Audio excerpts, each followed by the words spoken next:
Let's go to Shadow Resources Minister Susan McDonald. Thanks for joining us, Susan. Tell us about the rank hypocrisy of Chris Bowen, who's telling everybody else to cut their emissions, but just getting about on a double VIP jet jaunt himself.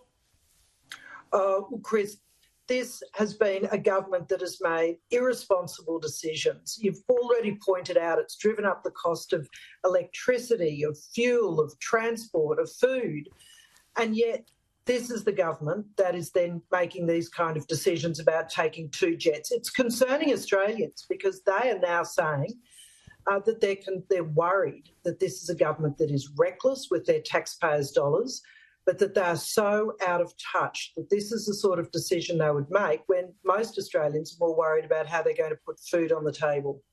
Yeah, look, we all know that it costs a bomb to shunt ministers around the country all the time, and of course coalition governments have done that, and that's what the VIP jets are there for. But normally it's very strict the way you use them. I used to work for a foreign minister. I've been in those VIP jets many, many times.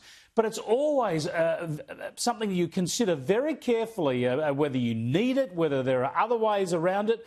And you just would have thought Labor, especially when they're so focused on emissions, and this event was supposedly a climate and renewable event, they just so out of touch, they think they can just turn up in a couple of jets.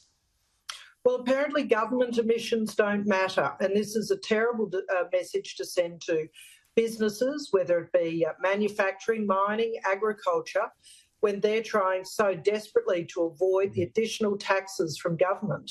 You know, this is crazy that they are government emissions are okay, but emissions that create jobs and provide prosperity to this country aren't. It's a double-edged sword for this government, and people are really starting to wake up to how disconnected Albanese and his cabinet are to reality. Well, there's a cost of living crisis, so they'd want to be aware of that. They don't want to waste too much money because the rest of us are doing it tough. But also, they're going to tell everybody else to reduce their emissions and trying to force them into electric cars and whatnot.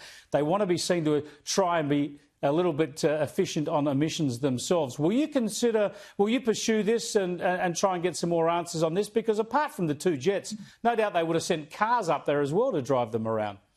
That's probably electric cars at great cost, at great slow speeds.